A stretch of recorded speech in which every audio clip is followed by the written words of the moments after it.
Kata Nabi, kalau sholatnya ingin sempurna dimulai dari wudhu. Yang pokok dalam wudhu itu ada 4, sisanya sunnah. Awas, kalau yang 4 ini tidak sempurna maka batal wudhunya. 1, faghsilu wujuhakum, basuh wajahnya. Kalau disebutkan wajah dalam bab wudhu, itu tidak ada yang lain kecuali bagian tampak muka. Jadi ya, kalau yang punya jenggot, itu termasuk janggutnya di selai-selai. Sifat wudhu cuma ada 3. 1, pakai keran. 2, pakai gayung. 3, air yang mengalir. Ya, seperti di sungai ada air mengalir itu nggak ada masalah. Tapi kalau menggunakan gayung atau semisalnya, Nabi itu diriwayatkan dalam hadis itu sangat menghemat air.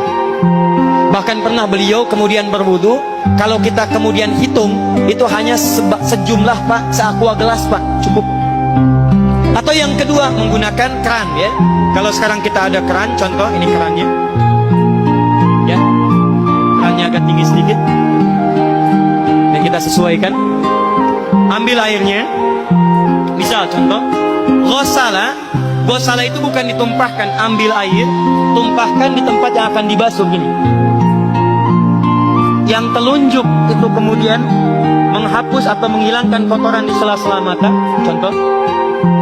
Yang jempol menghilangkan kotoran di sela-sela telinga bagian belakang di sini. Ya.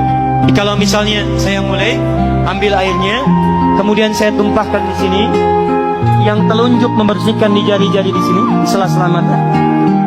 Yang jempol kemudian membersihkan di sela-sela di bawah telinga sini. Kemudian di selesai. 1. Tahan sebentar ya, ini praktek dulu sebentar. 2. Wa aidiakum ilal marafiq, ini yang sering keliru. Dan tangan sampai siku, bukan dari siku ke tangan. Jadi saat kita mengambil air wudhu, ambil airnya, tumpahkan dari sini ilal marafiq sampai ke siku ke sini.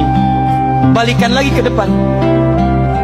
Jadi bukan kerannya dibeginikan, sikunya dibeginikan, takut, bukan. Jadi bukan siku diteruskan ke bawah. Yang tepat itu ambil airnya, kemudian basuh dari sini sampai dengan ke sikunya. Hati-hati, ini ada maknanya.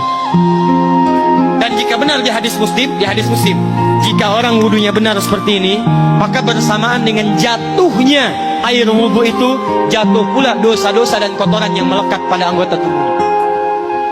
Tidak cukup dengan amin, nanti kita lihat dulu. Tangan selesai, pindah kemana? Bukan ke rambut, tapi kepala. Jadi dalam bab wudu yang diusap bukan rambutnya, kepalanya. Itulah keadilan Allah. Kalau yang diusap kepalanya, semua manusia yang hidup pasti punya kepala. Tapi kalau yang diusap rambutnya, ada ketidakadilan, karena tidak semua orang punya kepala, punya rambut. Tuh. Nah sekarang lihat sini. Ketika kita diminta mengusap kepala, bahasanya masaha. Masaha itu begini. Ini cek bentar. Bismillah. Ini ya. Ambil airnya, tumpahkan, baru kemudian diusapkan ke kepalanya. Paham ya?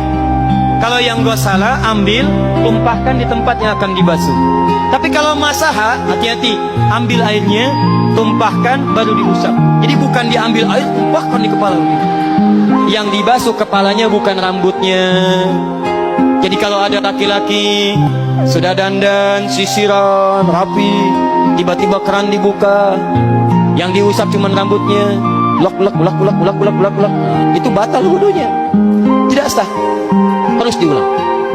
Terakhir kaki dibasuh sampai dengan bagian mata kakinya, dan ini tidak perlu saya terangkan karena mudah bagi kita untuk mempraktekannya. Tapi yang ingin saya jelaskan satu ini saja. Perhatikan baik-baik. Yang 4 ini wajib wudu. Tambahannya sunnah. Niat dimasukkan dalam wajibnya. Lihat sini. Kumur-kumur sunnah. Telinga sunnah. Istinsyak sunnah. Yang 4 ini wajib.